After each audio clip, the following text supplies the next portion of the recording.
My parents set me up and sent me to prison for 3 years for a lie I never told. They blamed me for the car accident that caused my sister-in-law to lose her baby, something that was never my intention. They thought this broken woman would stay silent, helpless and forgotten behind bars. But they had no idea what was coming.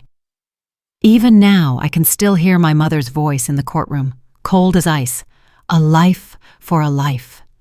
My father nodded beside her, whispering, "Disappear for the sake of the family name." My younger brother smirked from the witness stand. "You owe her this, little sis." Every word was calculated. Every tear was rehearsed. They painted me as the monster who destroyed their future grandson, all just to keep what was rightfully mine. I rejected every single visitor request for 3 years. I didn't want to see their faces. I didn't want to hear another lie. The damp walls of the Lee Arrendale State Prison became my calendar. With a broken fingernail, I scratched line after line into the concrete. 1,095 marks in total. Tomorrow would be the last one. Tomorrow I get out of here. The air in this place smells like rust, regret, and waiting. But tomorrow the gates will open and everything will change. Before I tell you how it all started and how it ends, leave a comment below and tell me where you're watching this from. I want to know who is listening to the story of a woman's journey through family betrayal and the price of truth. Tell me about a time someone you trusted turned their back on you. We're all here for the same reason, because some wounds never heal and some debts must be paid in full. The day of my release is the day every lie begins to turn against its owner. Those final days in the women's correctional facility outside of Atlanta felt endless. I sat on the cold metal bunk, the thin mattress worn down in spots from years of use. With the jagged edge of a broken nail, I etched one more mark into the damp concrete wall behind the bed frame. Those marks were my only calendar, straight, uniform, emotionless. 1,095 lines. Tomorrow would be the last. The memories came back without warning, showing no mercy. I am Keziah Vance, the woman who built Vance Cloud Solutions from nothing. It all started in my parents' garage in Cascade Heights with a second-hand laptop and an idea for secure cloud storage tailored for small businesses. I worked without rest, skipping college parties and turning down the weekend trips to Martha's Vineyard that my friends begged me to join. At 25, I landed my first paying client. By 33, the company was public, valued at $90 million. I owned the majority of the shares, part of a trust my grandfather established that I couldn't touch until I came of age. But the largest portion was earned through pure hustle. I signed every major contract. I represented the brand at every investor meeting. Thane, my brother, 4 years younger than me, never accepted that reality. He was smart and charismatic, but he was impatient. Growing up, he was my parents' favorite because he was the son, the supposed true heir to the Vance legacy. They always spoke as if the company would be his one day, as if I were just keeping the seat warm for him. I heard those whispers through closed doors. I caught the looks of disappointment at Sunday dinners when my father looked at me, wishing I had been born a man. Thane never said it out loud, but I felt his silent resentment every time I announced record growth. Every time a local tech magazine ran a profile calling me the Queen of Atlanta Tech. He would smile and clap, but the smile never reached his eyes. Then, Selah entered his life. She was beautiful, sharp, and knew exactly what she wanted. They got married quickly after she became pregnant. My mother was overjoyed. Finally, a grandson to carry on the bloodline. She called me, her voice bubbly. "Take Selah to her prenatal checkup for me, honey. I'm tied up with the church auxiliary meeting." I agreed, as I always did. It was the duty of the eldest daughter in the Vance family.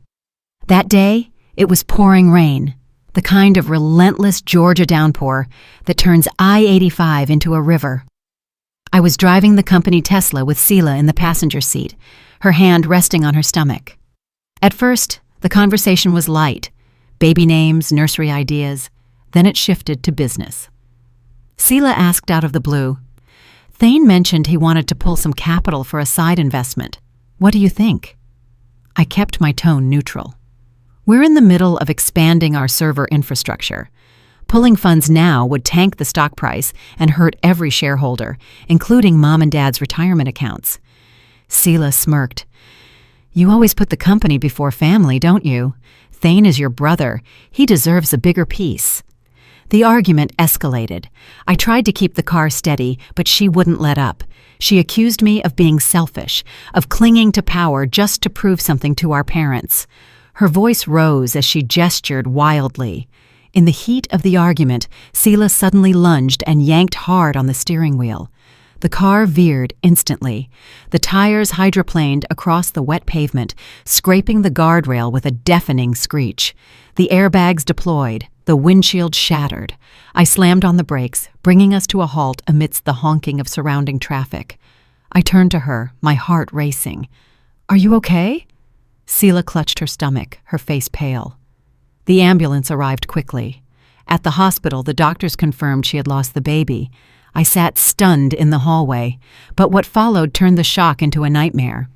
Sela told the police that I had swerved deliberately, angry over the money dispute. Thane stood by her side, holding her hand, looking at me with a mix of performance-level grief and resolve. My parents rushed to the hospital. My mother hugged Sela, sobbing, and then turned to me with a coldness in her voice I had never heard. My father said nothing. He just nodded when the officers asked about long-standing family tensions. The dashboard camera footage mysteriously vanished. Later, recovery attempts showed the files had been completely wiped, leaving no trace. My business and personal accounts were frozen under an emergency order. Thane filed, claiming a risk of asset dissipation due to my mental instability. Without access to funds, I couldn't hire a top-tier private attorney. I was assigned a young public defender, overwhelmed with cases, who barely glanced at my file before the trial. The trial lasted 3 weeks at the Fulton County Superior Court. My parents took the stand as key witnesses. My mother testified through tears. She's always been jealous of her brother, even as kids. My father added, Keziah controls the company too rigidly. She never gave Thane a real chance. Sela, in a wheelchair with her abdomen bandaged, cried as she described the moment she felt the car deliberately steer toward the barrier.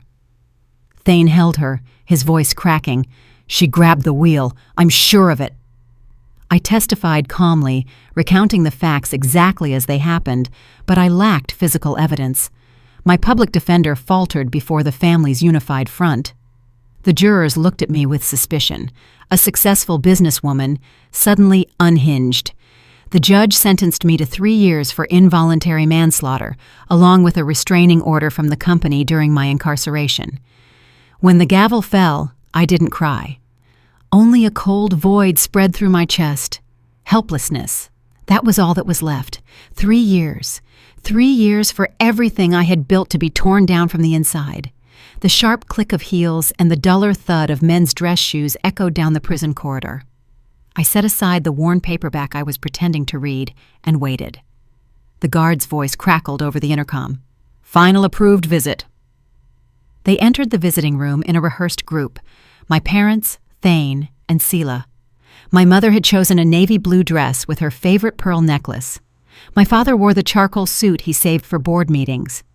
Thane's tie was perfectly knotted, his hair groomed as if he were heading to a photo shoot afterward. Sela carried a small bouquet of lilies, her face composed in a careful mask of sadness. I picked up the receiver on my side of the plexiglass. My father spoke first, leaning forward with that familiar authoritative tone he used when negotiating deals. Keziah, the documents are ready. You transfer the majority of the voting shares to Thane, and we stabilize everything. The company is hemorrhaging with you away. My mother's voice came next, softer, but no less calculated. It's the only way to protect what your grandfather started. Investors are nervous. One signature saves jobs. It saves the legacy. Thane took the phone.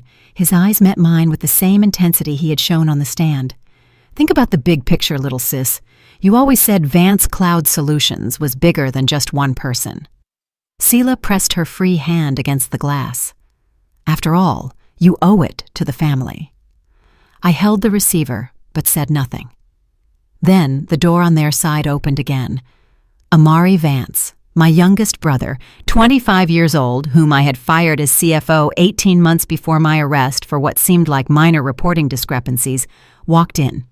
He wore a sharp gray suit, his hair cut close, looking more like a young executive than someone who had been job hunting for years. He sat next to Thane without speaking to me at first. When he took the phone, his tone was even, almost detached. Family isn't always about who's right or wrong. Sometimes it's about who survives. His eyes drifted away from mine as he said it. I scanned their faces. The parents who had taught me ambition, the brother who had grown in my shadow, the sister-in-law who had joined the family 5 years ago. I felt a wall solidify inside me. "I'm not signing," I said clearly into the receiver. "Never. Consider this goodbye." My father's expression turned to stone. My mother's hand flew to her mouth. Thane gripped the phone harder. Amari simply placed the receiver back on its hook without a word. I stood up and walked away. Behind me, my mother's voice rose through the glass. "You're throwing away everything we worked for." The following morning brought the familiar overcast sky and the light Georgia humidity. The prison gates opened punctually. Outside, a small crowd of reporters had gathered, tech journalists from the Atlanta Business Chronicle, a crew from local news, and even someone from a financial channel who had flown in overnight. Cameras clicked as I stepped out in jeans and a simple sweater, carrying nothing but a clear plastic bag with my authorized belongings. My parents were at the front with Thane, holding white roses, their faces prepared in hopeful relief for the lenses. My mother stepped forward first, arms open. "Honey, we're so glad you're home." I kept walking. I passed right by her without changing my pace or meeting their eyes. The roses remained extended, untouched. A sleek black Bentley slid to the curb. The back door opened from the inside. Sterling Blackwood appeared, 34 years old, Harvard Law, known for dismantling corporate fraud cases and never losing a boardroom battle. He had rejected Thane's attempts to hire him 3 times in the last 2 years. "Ms. Vance," he said, loud enough for the nearby microphones to catch. "Your car is waiting." I slid into the back seat. The interior smelled of new leather and subtle cologne. The door closed with a heavy, airtight thud that muffled the sudden barrage of questions. Through the tinted glass, I watched the scene shift. The reporters turned from my family to the car, shouting about who was picking me up and what it meant for Vance Cloud Solutions stock. My mother's arms dropped to her sides. My father's jaw moved in silence. Thane stared at the Bentley's license plate as if he were memorizing it. Sterling settled into the driver's seat. He had insisted on driving himself today. "The penthouse is ready. The team is waiting." I leaned back against the headrest, feeling the smooth acceleration pulling us away from the curb. "Take the long way," I said. "I want to see the city again." The car merged into traffic. Behind us, my former family remained surrounded by cameras, their reconciliation photo op crumbling in real time. I didn't look back for long. The morning light filtered through the windows of the Midtown penthouse overlooking Piedmont Park. I walked into the apartment that had been prepared and stocked weeks ago, and the door closed behind me with a finality that echoed in my chest. The air smelled clean, lemon wax and fresh linens, nothing like the stale concrete I had breathed for 3 years. I left the small plastic bag of prison belongings on the marble counter and went straight to the bathroom. The shower had 6 rain heads and a handheld attachment, all chrome and glass. I turned the water as hot as I could stand and stayed under it for what felt like hours, scrubbing myself with cedar-scented soap until my skin was raw. The steam rose thick, washing away the smell of institutional disinfectant that had clung to my hair and pores. I watched the gray water swirl down the drain and wondered if rage could be washed away as easily. When I finally emerged, wrapped in a thick white robe, Sterling Blackwood and Odessa Rhodes were waiting in the living room. A mahogany table had been set with neat stacks of documents, 2 open laptops, and a steaming coffee pot. Odessa, 61 years old, silver hair, piercing gaze, was a former prosecutor turned corporate powerhouse. She stood up when I entered. Sterling remained seated, looking at something on his screen. "Welcome home, Ms. Vance," Odessa said, her voice firm and professional. "We have much to discuss." I poured myself coffee into a real ceramic mug, the first in years, and sat across from them. The liquid was dark and intense. It burned my tongue in the best way. Sterling slid the first folder toward me. "Revocation of the emergency power of attorney your brother filed, citing mental incompetence. We're challenging it on the grounds of fraud and lack of medical evidence. Your signature here reactivates your status as majority shareholder, immediately." I signed without hesitation. The pen felt strange in my hand, too smooth, too expensive. Odessa placed the second document in front of me. "Emergency motion for a forensic audit and a temporary freeze on assets. This goes to the Superior Court this afternoon. It prevents any further transfer of company funds until the audit concludes." I signed that, too. Then came the pushback. Sterling's phone buzzed. He answered, listened, and frowned. "The National Bank is resisting. They're citing the existing freeze Thane put in place and want 24 hours to review the conflicting orders." Odessa's eyes narrowed. "They'll have 4 hours. File the ex parte motion now. Judge Harrison owes me a favor from the Meridian case." While Sterling typed furiously, Odessa pulled a small black USB drive from her briefcase. No label, just a handwritten M in blue ink on one side. "This is the backup," she said quietly. "The original was destroyed, wiped from a server in Buckhead 17 months ago. Our forensic team took this long to reconstruct fragments from external backups and deleted email chains. It's all here. Internal communications, offshore transfers, shell companies registered in the Caymans, enough to prove systematic embezzlement." I took the drive. It was lighter than I expected. 3 years of someone's careful work reduced to 8 grams of plastic and silicon. Sterling finished his call. "Motion filed. Hearing in 2 hours. The bank will comply or face contempt." I plugged the USB into the secure laptop they had provided. Files opened in neat folders, spreadsheets with dates and amounts, email threads between Thane and unknown accounts, invoices for services that never existed. Millions diverted slowly, carefully, over years. My stomach churned, not from shock, but from the precision of it all. It wasn't an impulse, it was a plan. My phone, the new one Sterling had given me in the car, buzzed with notifications, social media tags and news alerts. I ignored them. Across the city at the Georgia World Congress Center, the National Tech Summit was in full swing. 800 attendees in the main hall, a live stream for thousands more. Thane was on stage in a Navy suit, mid-presentation about Vance Cloud Solutions' new enterprise security suite. The slide behind him showed projected revenue growth figures I had never authorized. He pointed confidently to the announcement of a partnership with Pacific Data Systems, a $50 million deal that would have been the company's largest to date. The audience applauded as he invited their CEO on stage for the ceremonial signing. Thane pulled out the company's titanium black card, unlimited limit, and handed it to the waiter who had brought champagne for the toast. The portable terminal beeped once, declined. He played it off as a technical glitch and tried again. Second beep? Declined. The third attempt caused murmurs in the front row. His phone buzzed against his thigh. He stepped aside to answer, his face still smiling for the cameras. "Mr. Vance, this is the compliance department at the National Bank. All corporate accounts have been frozen by court order, effective immediately. No transactions will be authorized until further notice." The color drained from his face under the stage lights. The audience shifted uncomfortably. Someone in the back began recording with their phone. The CEO of Pacific Data stopped his handshake midway, a suspicious look on his face. Thane tried to save the situation, joking about technical difficulties. But the moment was shattered.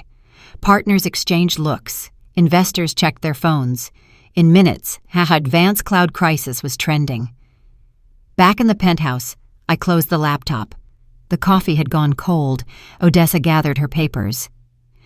The freeze also affects the personal accounts linked to company funds. Credit cards, lines of credit, everything. I nodded. For the first time in 3 years, I felt something like control. Sterling stood up. We'll monitor the fallout. Tomorrow, if necessary, we take it public. I walked to the window. Below, the city lights twinkled in the distance. My city, my company, my life, all coming back together, piece by piece, carefully. The USB drive sat on the table like a small black bomb, waiting for the right moment. The morning light was just hitting the penthouse when Thane's phone began to vibrate incessantly on his nightstand. He picked it up sleepily, squinting at the screen. 47 missed calls. Messages from his assistant, board members, and investors, all marked urgent. The first message from his executive assistant read, "Call immediately. The medical records have been leaked." He opened the link she sent. A scanned document from Grady Memorial Hospital, dated 3 weeks before the accident. Diagnosis: spontaneous miscarriage due to prolonged work stress. No mention of trauma. Sela's signature on the discharge papers, acknowledging the loss. His heart sank. He kept scrolling. The file had been submitted as evidence in the emergency audit motion filed yesterday and then picked up by the news outlets overnight. The headlines were already live. Vance Cloud Solutions. CEO's wife lost pregnancy before alleged accident. Doubts arise over founder's conviction. Thane kicked off the sheets and ran down to the kitchen where Sela was pouring coffee. She turned, smiling at first, then froze when she saw his face.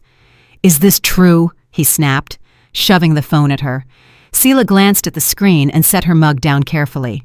"Thane, answer me. You lost the baby before the accident." She crossed her arms. "Yes." He felt the room tilt. "And you let all of us testify that Keziah caused it." Sela's voice remained steady. "You wanted her gone. The company was slipping through your fingers. I saw an opportunity." "An opportunity!" His shout echoed off the high ceilings. "You sent my sister to prison for 3 years for a lie!" "Our lie," she corrected coldly. "You believed it because you wanted to believe it. You needed her out of the way to take control." He paced across the marble floor, running his hands through his hair. "The board is meeting for an emergency session today. Investors are pulling their offers. That Pacific Data deal is dead." Sela went back to her coffee. "Then fix it. Deny it. Say the records are fakes." "They aren't fakes. They're from Grady. Your doctor, your signature." He stopped in front of her. "How could you look me in the eye every day knowing this?" "Why did you never ask?" she said simply. "You were too busy celebrating your new title." The silence grew heavy between them. Outside, a news helicopter hovered over the Buckhead neighborhood. Thane's phone rang again. His father's name on the screen. He ignored it. "You aren't the victim here," he said. "Neither are you," Sela countered. "We both wanted the same thing. I just made it happen." He stared at her, truly seeing the calculation behind the beautiful face he had married. "Out. Get out." "What?" "Pack your bags. I want you out by tonight." Sela laughed bitterly. "With what money? Your accounts are frozen too, remember?" He had no answer for that. On the other side of town, in downtown Atlanta, the lobby of Vance Cloud Solutions buzzed with unusual energy.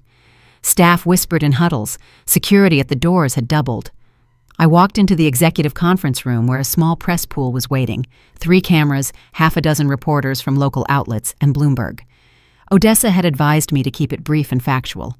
No emotion. I stepped to the podium in a simple black blazer, my hair pulled back. Flashes went off. "Thank you for coming on such short notice," I began, my voice steady. "As the majority shareholder and founder of Vance Cloud Solutions, I am announcing an independent forensic audit of all company finances, effective immediately. This audit will be conducted by an outside firm with the full cooperation of law enforcement if necessary." Questions erupted instantly. "Ms. Vance, what about the medical reports released last night? Is this related to your brother's management? Are criminal charges being considered?" I raised a hand. Certain documents have come to light that raise serious questions about the events leading to my wrongful conviction. The truth will come out through the proper channels. Until then, I am reassuming my role as chairperson. My goal is to protect this company and the thousands of employees who depend on it. One reporter persisted. Do you believe your family framed you deliberately? I looked directly into the camera. The evidence will speak for itself. Justice always finds its way to the light. I stepped away from the podium after exactly 8 minutes. No more questions. Odessa escorted the press out. Afterward, Sterling handed me new printouts. Social media mentions were skyrocketing. The stock had dropped 12% at the opening, but stabilized after my announcement. The board wants an emergency vote on the leadership transition, he said. Let them have it, I replied. We'll be ready. Back in the penthouse that night, I stood by the window. My phone showed missed calls from my mother's number, 23 in total. I didn't answer. The lies were unraveling faster than they had been woven, and for the first time, I wasn't the one paying the price. The afternoon traffic hummed through the tree-lined streets of Buckhead as 2 moving trucks and a court officer's SUV pulled up before the gates of the sprawling Vance estate. I stepped out of the Escalade in black Sterling Blackwood at my side, the eviction notice crisp in his hand. The house, 6 bedrooms, infinity pool, home theater, had been titled solely in my name since before my parents moved in 20 years ago. A premarital asset that the court recognized without dispute. The gates opened electronically. My parents, Thane and Sela, were on the front steps with suitcases already packed at their feet. My mother clutched a small jewelry box. My father held a single garment bag. Thane's face was swollen from lack of sleep. Sela kept her eyes on the ground. The court officer read the order aloud. Immediate vacation of the premises, personal clothing and toiletries only. All furniture and items purchased with company funds must remain. My mother was the first to break. She dropped the jewelry box and ran toward me, arms outstretched. Baby, please. This is our home. Think of your father's health. Her voice cracked into sobs. Oh, my daughter, she whispered, in the language of my childhood, the language of lullabies and bedtime stories. My father remained rigid, but his hands shook at his sides. The man who had built boardrooms and closed million-dollar deals couldn't meet my eyes. Thane stepped forward. Keziah, think about what you're doing. This will be all over the news. The company's stock. It's already all over the news, I said quietly. Amari arrived then in his Audi. He parked and walked slowly up the driveway, hands in his pockets. To anyone watching, he looked like the concerned younger son trying to mediate. He put a hand on my mother's shoulder. She's angry right now. Give her space. Then to me, in a soft voice, Little sis, maybe you should cool off a bit. They're still our parents. His eyes met mine for a second longer than necessary. Steady, knowing. Thane knelt on the stone steps. Amari, talk to her. You're the only one she might listen to. My youngest brother looked at him with an unreadable expression. You made your choices, he said simply, then turned away. Sela finally spoke, her voice bitter. You're enjoying this, aren't you? I didn't answer. Neighbors had begun to gather behind the gates. Tech executives, doctors, the kind of people who valued privacy above all. But the phones were out, recording. A news van from Channel 5 pulled up, camera rolling from the street. The movers began carrying out the marked items. Artwork bought on company expense accounts, the custom Italian kitchen appliances, the gym equipment billed as an executive wellness program. My mother collapsed on the steps, sobbing into her hands. My father finally moved to help her up, but his legs seemed unsteady. Thane remained on his knees until Sterling politely suggested he stand up for the officers. 30 minutes later, they were outside the gates with 3 suitcases and 2 duffel bags. The only items they could prove were purchased with personal funds. The gates clicked shut electronically behind them. Across the street, a neighbor I had waved to for years was recording with her phone. By nightfall, the videos were circulating in neighborhood groups, then on Twitter and local news sites. Vance family evicted, tech founders' revenge became the headline. I watched from the entryway as the trucks drove away. The house felt suddenly empty, the echoes loud. Amari was the last to stay. "Are you okay?"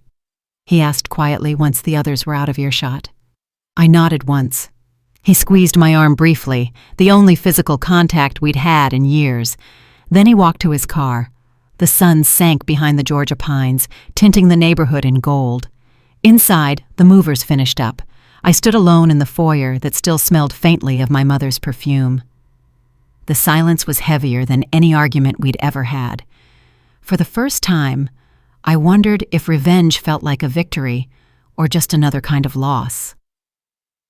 The boardroom at the Vance Cloud Solutions headquarters in downtown Atlanta felt heavier than usual, the air thick with unspoken tension. I sat at the head of the long glass table, the city's skyline visible through the floor-to-ceiling windows behind me. The 12 board members were present, some in person, others via video conference from San Francisco and London. No one spoke as they waited for me to begin. I opened the emergency meeting with a simple statement. We are here to address the financial and leadership irregularities uncovered in the ongoing audit. Odessa Rhodes stood beside me, projecting the first slide, a timeline of suspicious transactions dating back 3 years. The room shifted uncomfortably. The door opened. Amari walked in with a thick accordion folder, his expression calm but determined. He placed it on the table with a soft thud that seemed to echo. "With the board's permission," he said, "I would like to present additional evidence." A few members exchanged glances. Amari had been invited as an observer. His shares from his mother's trust gave him that right, but no one expected this. He opened the folder and began laying out documents, printed emails, bank statements, invoices signed for non-existent consulting services, offshore accounts in the Cayman Islands linked to shell companies, payments to a private investigator who had followed me before the accident, bribes to the dashcam technician, small amounts funneled through gift cards and payment apps. "I started compiling this the day Keziah fired me," Amari said quietly. "Those small accounting errors weren't random. They were the first signs of systematic embezzlement. I pretended to stay neutral with the family to keep my access. At every Sunday dinner, every holiday, I documented what I could." He looked me in the eye for a brief moment. "That day, I chose her side. I just needed time to prove why." The room erupted in questions. A venture capital fund director demanded verification. Odessa confirmed the chain of custody. Everything was forensically digitized with timestamps intact. I let the discussion play out for 10 minutes before calling for a vote. Motion to remove Thane Vance from all positions effective immediately and refer the findings to federal authorities. Hands went up one by one. Unanimous. Thane wasn't present. He had been asked to stay away for the duration of the investigation, but his removal became official by the end of the hour. Months passed in a whirlwind of depositions and discovery. The U.S. Attorney's Office took over the case. Wire fraud, embezzlement, perjury, conspiracy. The trial lasted 6 weeks at the federal courthouse in Atlanta. The prosecutors painted a clear picture. Greed disguised as family loyalty. My parents took a plea deal to reduce their sentences, 18 months each for perjury and conspiracy to commit fraud. They avoided prison time beyond what they had already served awaiting trial, but they lost all voting rights in the company trust. Sela testified against Thane in exchange for probation and community service. Her role in initiating the false accusation earned her 5 years of probation and a permanent criminal record. Thane fought harder. His defense claimed it was all an aggressive but legal business strategy. The jury didn't buy it. Guilty on all counts. 10 years in federal prison without the possibility of parole for 7 years, plus restitution of $12 million.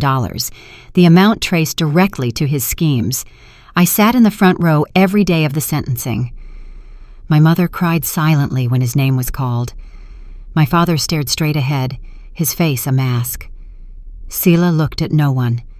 When it was Thane's turn, the judge recited the charges. Embezzlement, wire fraud, conspiracy to commit perjury in the wrongful conviction of Keziah Vance. Thane finally turned toward me as the bailiff approached to handcuff him. His mouth formed my name, but no sound came out. I held his gaze without blinking. The confusion, the anger, the pleading, it was all there. But so was mine. 3 years lost, a company nearly destroyed, trust shattered beyond repair. They let him away last. The courtroom doors closed with a heavy finality. Outside, the reporters waited, but I slipped out a side exit with Odessa. The Georgia rain had started again, soft and steady. In the car, she asked if I wanted to make a statement. "No," I said. "The verdict speaks for itself." I watched the courthouse recede in the rearview mirror. A whirlwind of emotions stirred inside me. Empty relief, something like mourning for the family that no longer existed, but mostly determination. The lies had had their day. Finally, the truth had its turn. A year later, I was sitting in the visiting room of the Federal Correctional Institution in Atlanta. The plexiglass between us was scratched and cloudy from countless conversations. Thane looked different. The orange jumpsuit hung loose on a frame that had lost weight. His hair was cut short, his eyes circled by fatigue.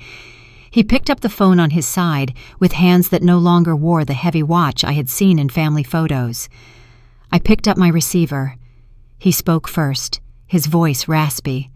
"Thanks for coming. I didn't think you would." I said nothing, waiting. "I know an 'I'm sorry' doesn't fix anything," he continued. "But I've had time to think. A lot of time." He paused, searching my face through the glass. "Mom and Dad ask about you in every letter. They want to know if you're okay." I kept my expression neutral. Thane leaned in closer. "The company is doing well. I read the quarterly reports that come into the prison library. Amari is killing it as CEO." I nodded once. He swallowed hard. "I don't expect forgiveness. I just needed to see you, to say it to your face." Finally I spoke, my voice low and even. "There is no forgiveness. Not for you, not for Mom or Dad. The blood bond is broken. Legally, emotionally, and completely. I changed my name on all documents months ago. You are strangers now." His face crumbled, but he didn't look away. "I transferred full ownership and control of Vance Cloud Solutions to Amari," I continued. "He's the only one who chose what was right over what was easy, ethics over family pressure. He earned it." Thane's knuckles turned white on the phone. "I deserve this." "Yes," I said. "You do." The silence stretched between us, filled only by distant voices in other booths. When the guard signaled the end of time, Thane pressed his palm against the glass. I hung up without waiting for the rest.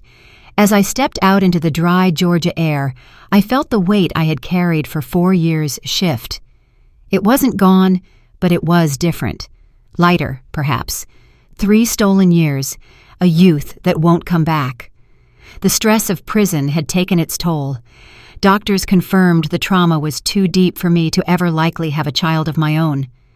Trust in my family of origin was shattered beyond repair. But refusing to forgive isn't weakness, it's protection. It's choosing to guard what is left of myself instead of handing it over to be broken again. Greed can destroy a family from the inside, turning love into a lever and loyalty into a burden. It starts small, resentment over shares, whispers about inheritance, and then it grows until people justify anything to get what they feel they're owed. True loyalty isn't automatic with DNA. It's chosen. Amari proved that by risking everything to stand for what was right when it cost him the most. I drove west toward the city, the Atlanta skyline rising in the distance. The company thrives under new leadership. I consult when needed, but mostly I'm building something smaller, something purely mine. Some losses are permanent. Some decisions define us forever. But survival, true survival, means deciding who gets to stay in your life and who doesn't, and living with that decision without apology. Did you like the story? And which city are you listening from? Thank you so much for your sweet support. I'm looking forward to your comments on the story. On the screen, you can see 2 new life stories that I highly recommend. There's so much more on my channel. Don't forget to subscribe. See you in the next life story with love and respect. And